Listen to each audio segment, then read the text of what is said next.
About 5 years ago, I lived downtown in a major city in the US. I've always been a night person, so I'd often find myself bored after my roommate, who was decidedly not a night person, went to sleep. To pass the time, I used to go for long walks and spend the time thinking. I spent 4 years like that, walking alone at night, and never once had any reason to feel afraid. Hell, I used to joke with my roommate that even the drug dealers in this city were polite.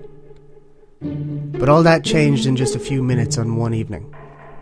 It was a Wednesday, somewhere between 1 and 2 in the morning, and I was walking near a police patrol park quite a ways from my apartment. It was a quiet night, even for a weeknight, with very little traffic and almost no one on foot. The park, as it was most nights, was completely empty. I turned down a short side street in order to loop back to my apartment when I first noticed him. At the far end of the street on my side was the silhouette of a man dancing.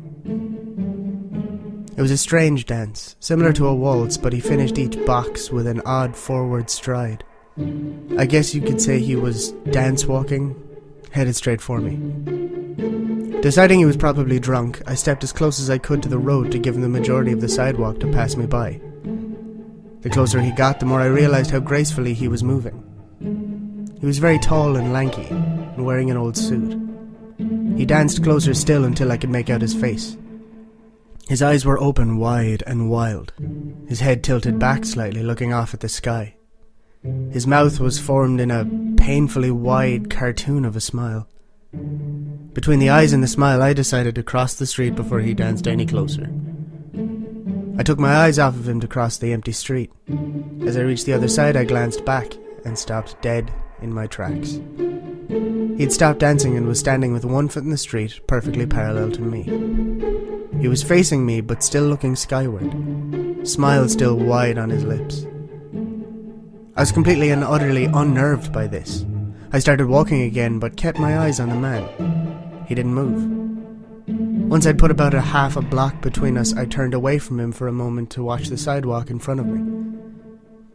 The street and sidewalk ahead of me were completely empty.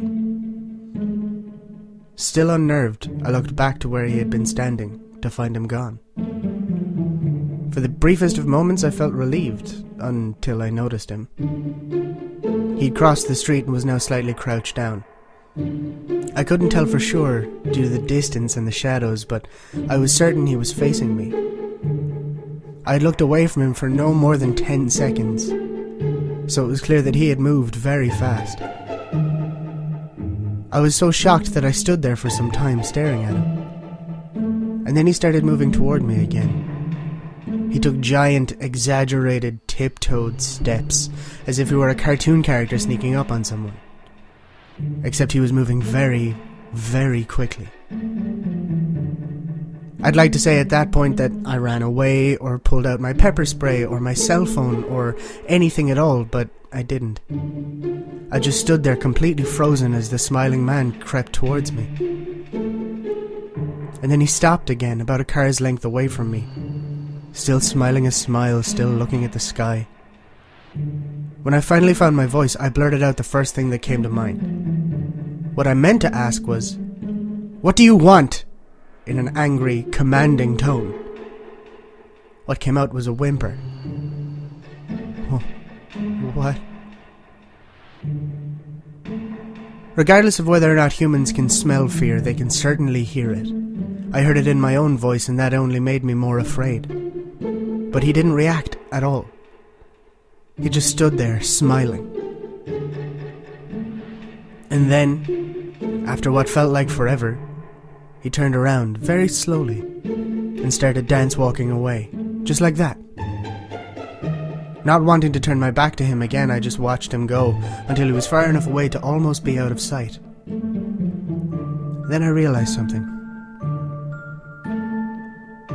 He wasn't moving away anymore, nor was he dancing. I watched in horror as the distant shape of him grew larger and larger. He was coming back my way, and this time he was running. So I ran too. I ran until I was off the side road and back onto a better lit road with sparse traffic. Looking behind me then, he was nowhere to be found.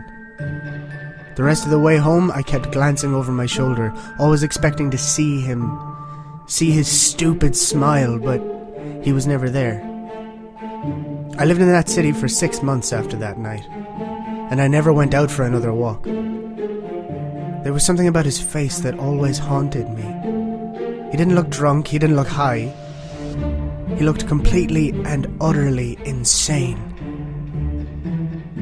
And that's a very, very scary thing to see.